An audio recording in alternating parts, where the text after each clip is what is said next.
Don't look so worried, Peter, my mother said. I'm sure he's done this hundreds of times before. Well, maybe not hundreds, the doctor said. But you've nothing to worry about, he assured.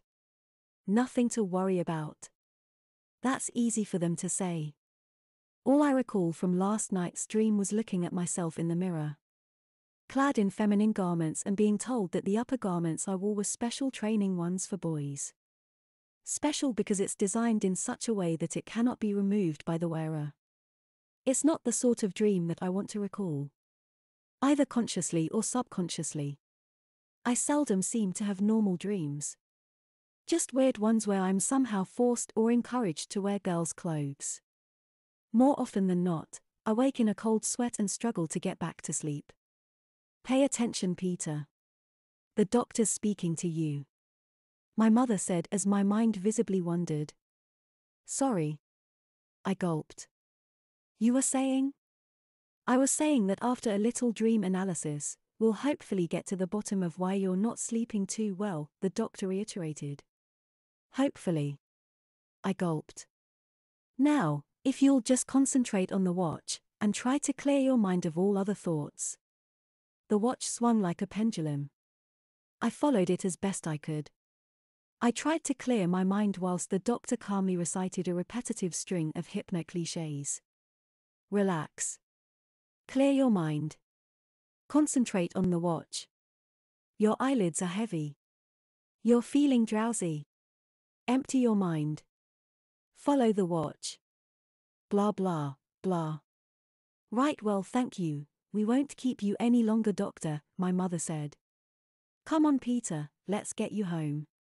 Goodbye, Peter, and don't forget about that diary, the doctor said, smiling and nodding as if to say leave.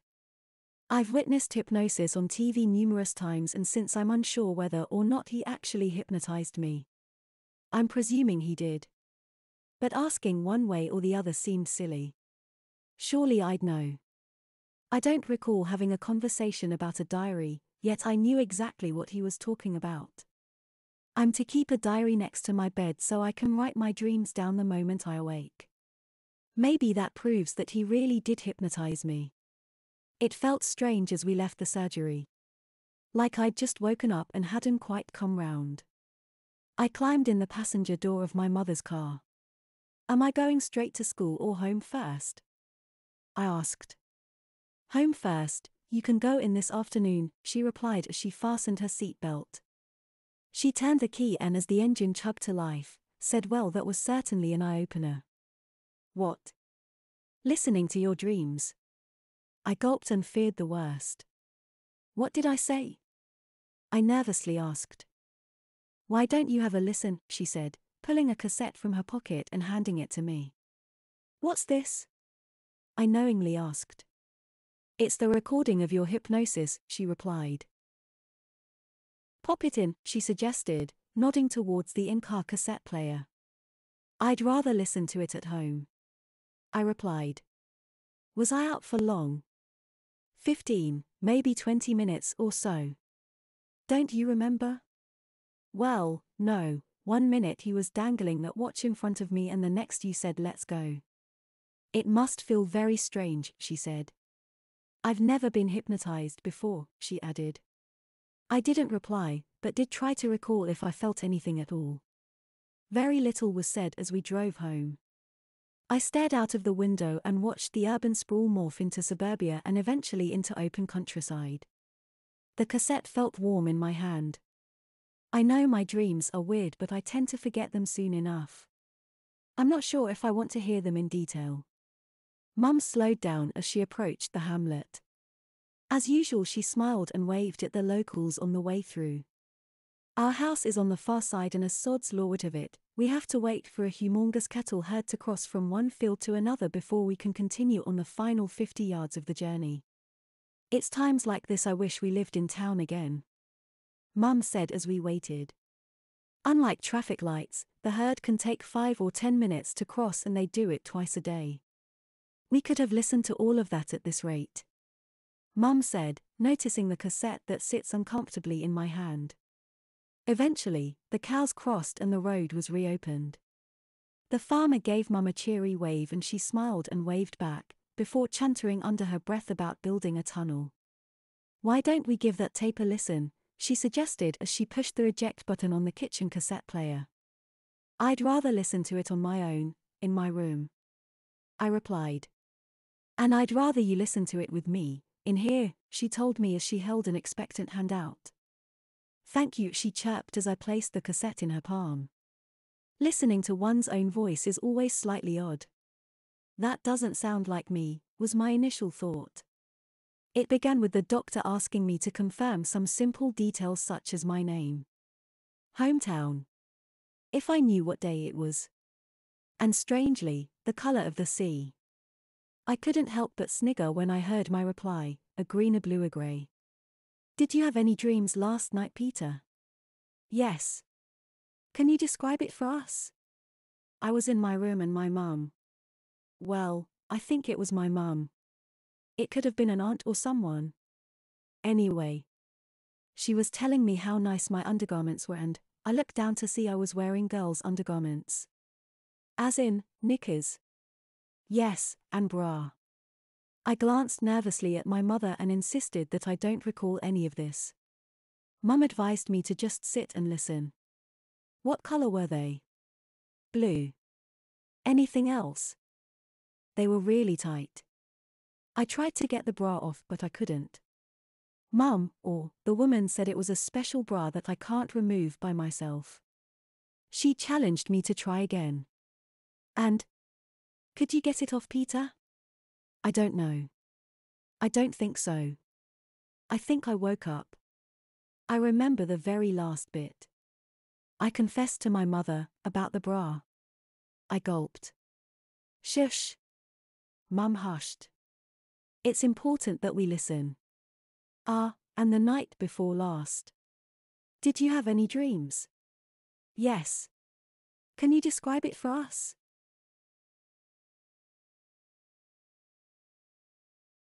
I'd wet the bed and Mum, or whoever, was really angry with me. She said she'd take me to the chemist's to buy some big boy's nappies and said I'd have to wear them for bed. Then we were in the chemist's. The one on the high street with all the mobility aids in the window. But they didn't have any big boy's nappies. "Peter," my mother exclaimed when I turned the tape off. "I don't want to listen anymore, this is freaky." "I don't even remember that one," I retorted. "I think it's important that you do listen, Peter," my mother said. I told her that I didn't want her listening to this kind of shit. "Language, Peter," she snapped. "I've already heard it," she reminded me. "Which is why I know that you should hear it too." "Okay, but please. Can't I listen on my own in my room?" I asked. "With headphones on," I added. "I think it's best that we listen together, then talk about it. Then you can listen to it on your own if you want," she replied. She smiled and held her hand out. I gave her the cassette and gulped as she put it in and pressed the play button. Playing musical statues and my party dress is sort of floating around me. It's really hard to stand still. "Oops, wrong side," my mother said as she pushed the auto-reverse button. Street with all the mobility aids in the window. But they didn't have any big boys' nappies. Only girls' ones. I glanced at my mother, who raised an eyebrow. "Now I hear it.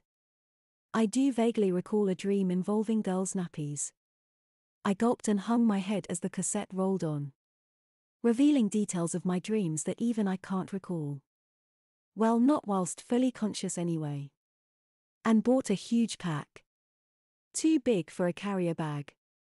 I had to carry them through town and everyone knew. When we got home I put them in my drawer. Each one had a different picture on the front. A princess, a kitten, a teddy bear, a butterfly. Loads of different designs. Mum told me to choose my favorite to put under my pillow. Ready for bedtime. "And did you have to wear one, Peter?" "I don't know. I think so. I remember choosing one and Mum telling me it was nice." Then she gave me a pair of see-through rubber knickers with frilly trim and I complained that they were too girly. I think it ended there. Possibly. Any other dreams you'd like to tell us about? There are lots of school ones. School ones? Dreams about going to school dressed as a girl. There's one where I go to school in Scotland and have to wear a kilt because that's the uniform. Do you have this particular dream often, Peter? Sort of. It's always a bit different. Sometimes it's a normal skirt or one of those school dresses they wear on Neighbours. Are your dreams often about going to school and wearing an girl's uniform? Not always.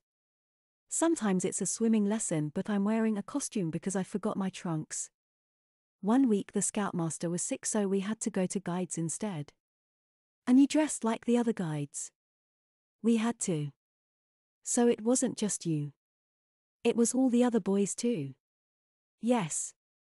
I think so. I can't remember. Are you going to make me listen to all of this? I glumly asked. My mother nodded.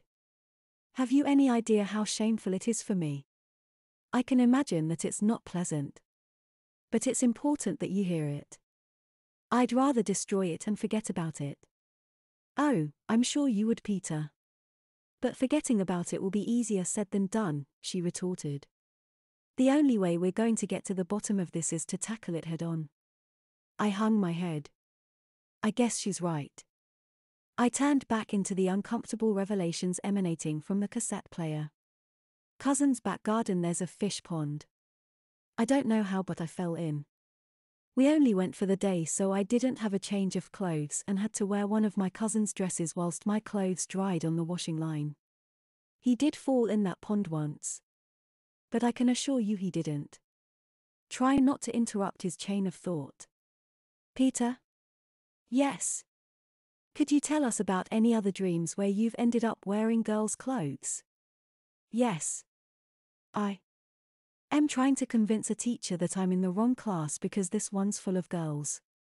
Then I try to convince her that I'm in the wrong school because this one's full of girls.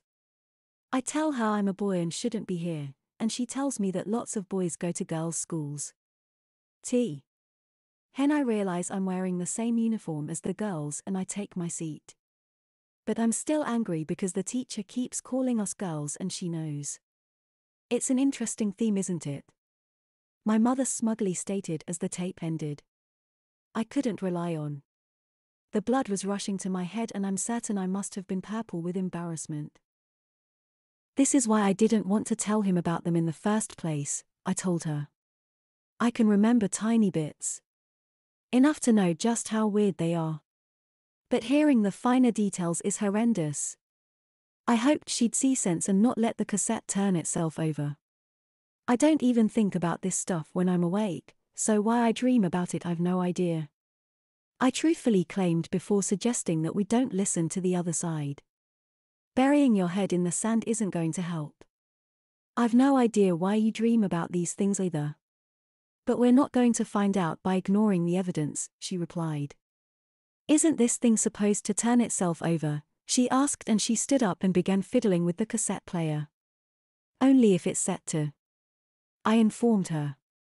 After fiddling with the various auto-reverse settings and getting nowhere, Mum eventually worked out that the easiest way to turn the tape over is to physically do it. She pressed play and sat herself down at the table. Skipping or hopscotch at break and lunchtime. Those games are really hard for a boy and the girls kept teasing me. Is this still the girls' school? Mum asked as the end of the tape missed a few moments. I don't know, you're the one who heard it live. Mum thought for a few seconds before informing me that it's possibly a different dream and a different school. Do all the boys dress as girls in this school? No. Just some of us. It's an exchange program. I swapped with a girl called Gemma so she wears my uniform and goes to my school whilst I wear her uniform and go to her school. Her father came and gave me her uniform and Mum gave him mine. A grin swept my mother's face. You've certainly got a vivid imagination. Thanks. I groaned. I wear knickers and a training bra, continued the tape. I cringed. And a lacy vest because Gemma wore them, so I had to. I had to go to her ballet class on a Saturday morning and she went to my scout group on a Thursday. You don't even go to scouts, my mother said. I huffed. It's just a dream, Mum. It's not real, thank God. Wearing a leotard and a tutu and trying to touch my toes and trying to do a pirouette. You did fall in Auntie's pond and you dreamt about that, Mum said. Although you didn't have to wear a dress. I know, Mum, I replied. I remember, I said as I recalled the reality of wearing a plain pair of her knickers and a pair of her pants and one of her t-shirts. A wry smile swept Mum's face. I presume she's having the same recollection. Or maybe she's just listening to the cassette. Are there any others you can remember, Peter? Any that didn't involve school? I'm excited about going to my cousin's birthday party, but because she's a girl I have to wear a dress. I don't want to, but I have to. I'm the only boy there, but it's okay because I'm wearing a dress and everyone says it's really pretty. We play pass the parcel and I won a tiara, then we're playing musical statues and my party dress is sort of floating around me. It's really hard to stand still when the music stops because my shoes have heels. So I didn't win anything. Did you enjoy the party? I think so. Everyone was being really nice to me for a change. Is this for a change in real life or in your dreams? In my dreams. So in most of your dreams. The other people aren't very nice to you. Most of the time they tell me that I have to dress like a girl or tease me for dressing like a girl. Sometimes they're nice to me.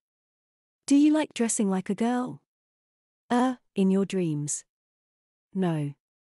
Sometimes. Have you ever dressed like a girl in real life? No. Are you certain? Yes. I must admit I was relieved when you said that. Mum interjected. I gulped and glanced at her. I only dream about it. Interesting. I'm going to bring you out shortly, Peter. Is there anything you'd like to ask him? Peter, your mother's going to ask you a question. Hello, Peter, it's me. Just ask him.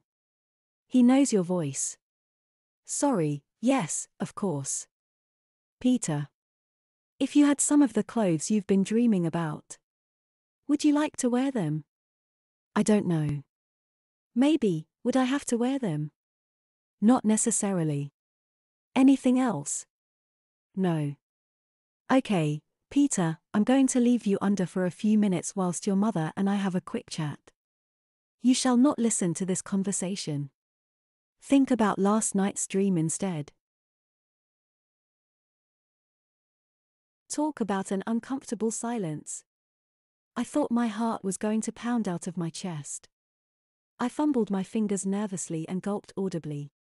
I suppose this is when we have that chat. My mother smiled through pursed lips and nodded. I sighed a short, sharp sigh before saying, well, I don't know what you expect me to say, since I can only remember tiny bits of any of those dreams. I told her. It's not like I can choose what I dream about, I added. I know, love, Mum said in an empathetic tone. But there is a common theme to them, she added. I hung my head. How on earth does someone of your tender years even begin to explain that? How long have you been having them? She asked. I shrugged and said I didn't know. A year or two maybe, I muttered. Mum asked if I've always had them as often as I do these days. I dunno, I replied. I tried to explain how I wake up, remembering barely anything.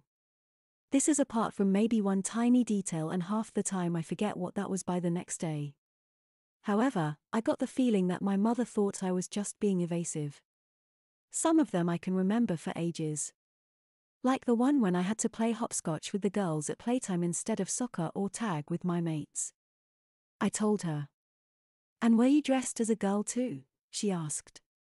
I nodded and described the grey pinafore dress with its hateful heart-shaped zip pull. So you were back at junior school? Maybe. I don't know. I replied as honestly as I could. Last night's dream still seems really vivid, I added. Which one? Mum asked. The nappies or the bra that I couldn't remove? I quickly yet meekly interrupted. I can still picture it quite clearly, I confessed as I recalled its numerous broad blue straps crisscrossing my back. The bra? Mum asked. I nodded. She suggested I draw it. Before you forget, she said. It's something I'd rather forget, I told her. I know, but the doctor did say it's important to note every detail down. In your dream diary, she reminded me. That's what I should have got when we were in town, she sighed. I'll pick you one up when I run you to school. I don't feel like going to school today, I mumbled. Well, there's nothing new there. Mum smiled.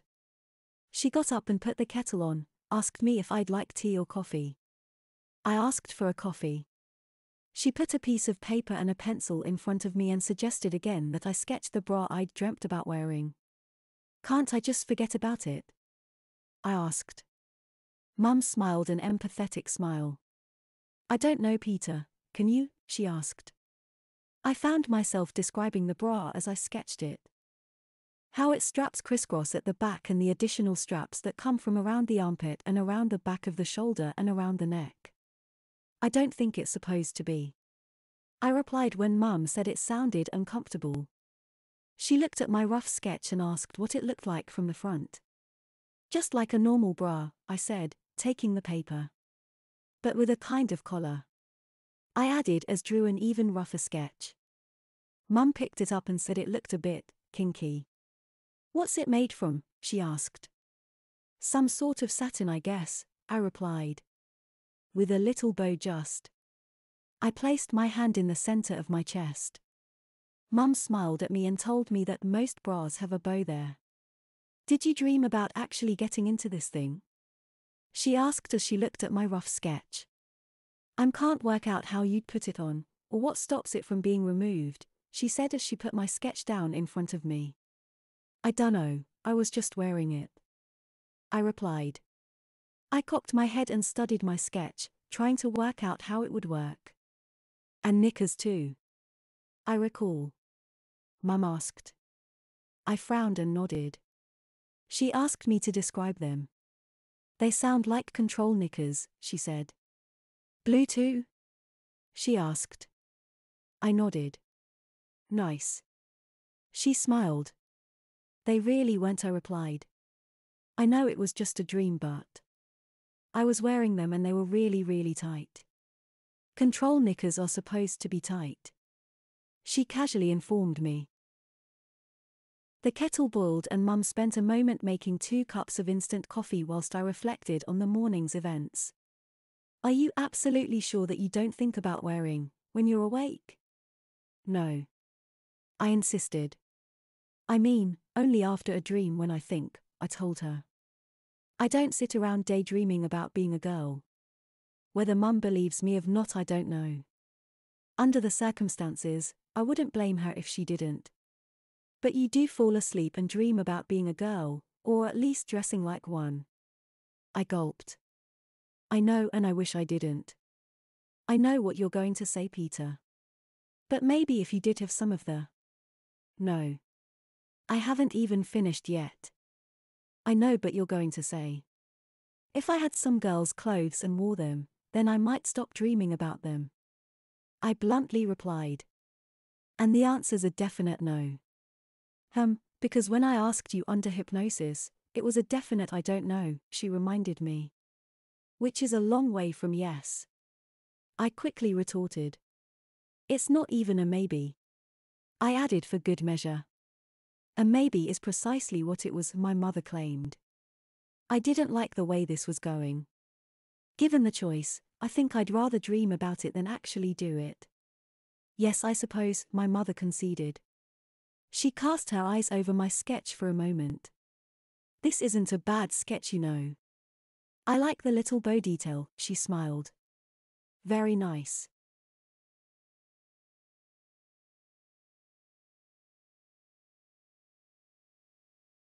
By the end of the following week, there were 4 further entries in my diary.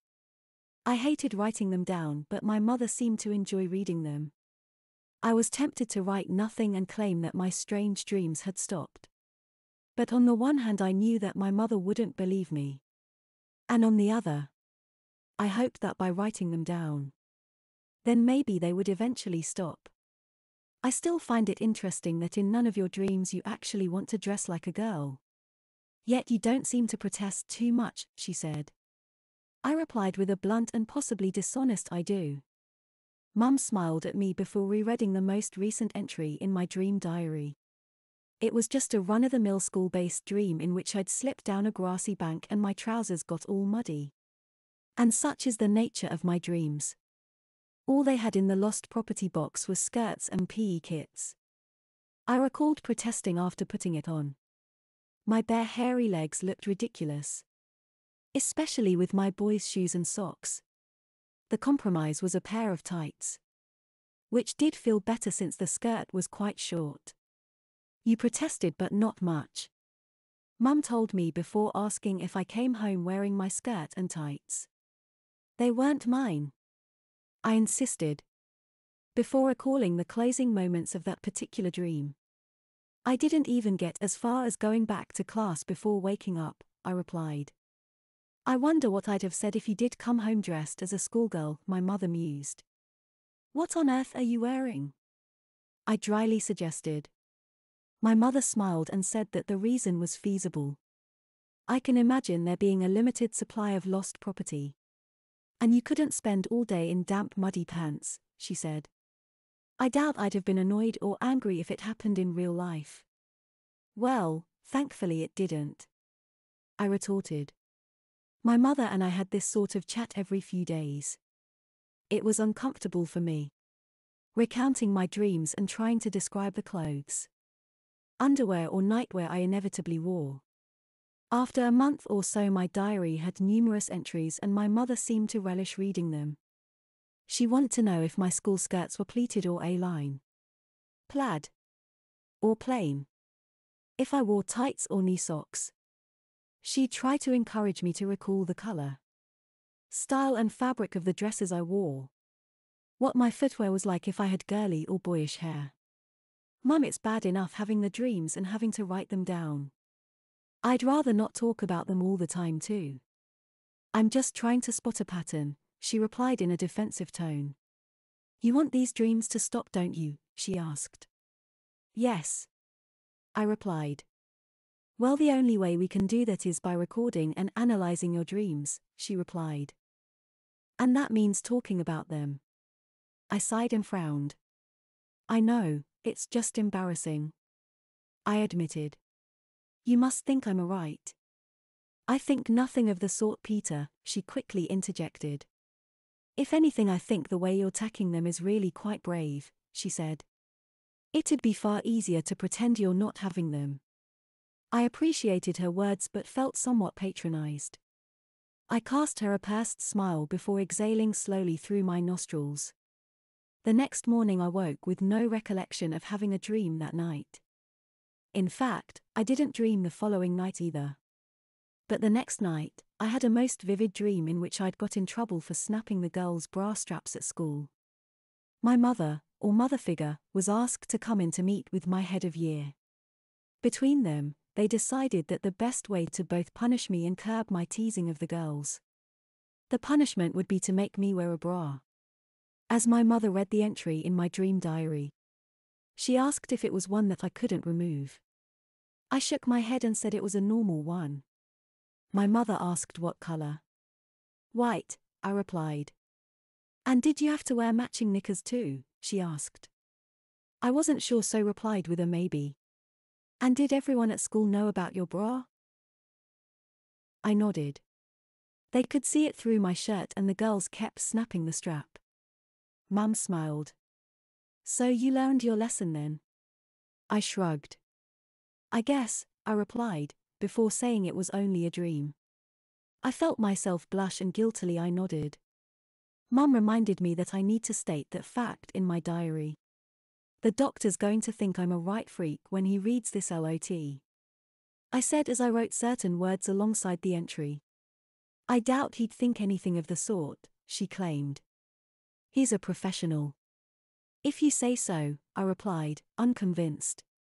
I do say so, my mother insisted. Anyway, the doctor's not going to read your dream diary. Why am I writing it then? I asked. So we can analyze your dreams, she replied. Oh, I replied as if suddenly enlightened. That's okay then. I was dreading the day I'd have to sit in his surgery whilst he read them all. You must admit, some of them are pretty weird. They are unusual, yes. But many dreams are. I don't think these are the stuff of nightmares.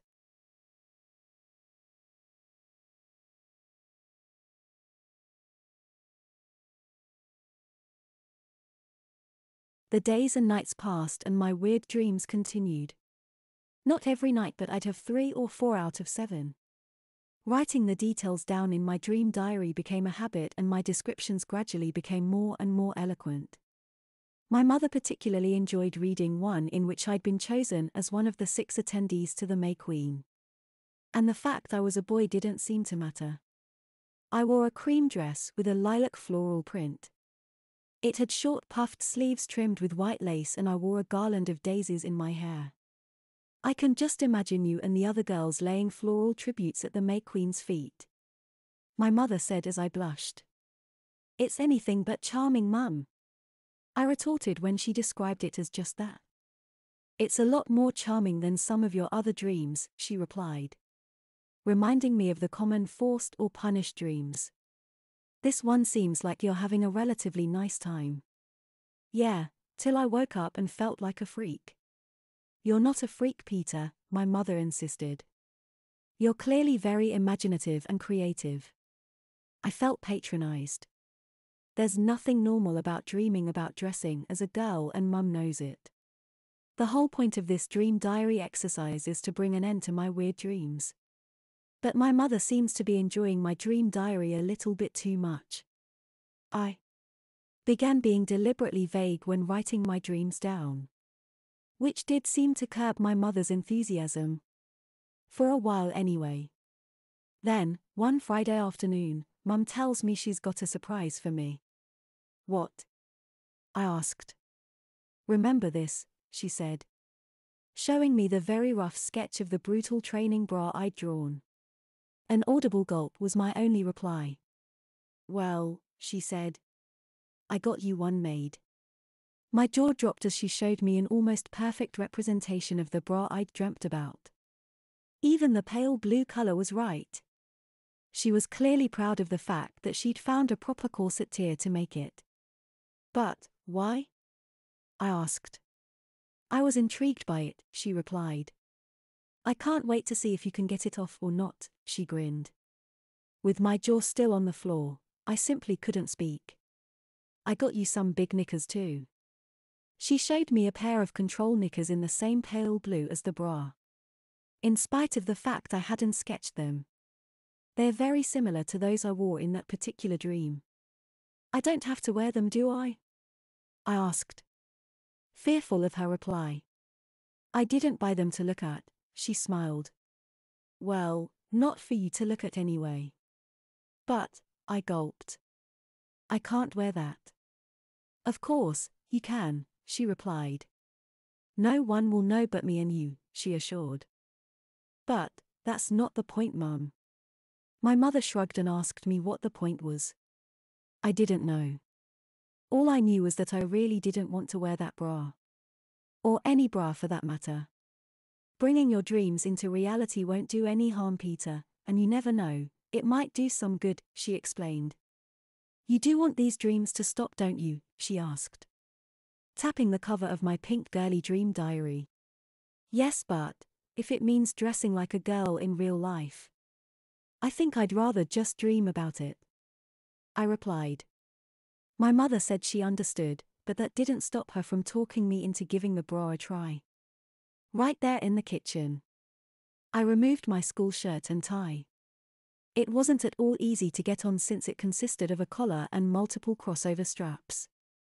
The simplest way was collar first, then squeezing my arms through the network of straps. Mum fastened it for me, then adjusted all the straps to ensure it was snug, yet comfortable. Horrible, I replied when asked how it felt. She checked the collar for tautness and loosened it a little. Is that better? She asked. I gulped and nodded. It's still really uncomfortable though, I stated. Its taut chest band gripped my body so tightly I could barely get my fingers beneath it. The numerous straps that crisscrossed my upper back held my shoulders in such a way that it was uncomfortable to slouch. And the band that wraps around my neck kept my head upright. Bras weren't really designed for comfort, my mother informed me. Although I didn't believe her. Can I take it off now? I asked after a few minutes. A wry smile swept her face. I'd like to see you try, she grinned.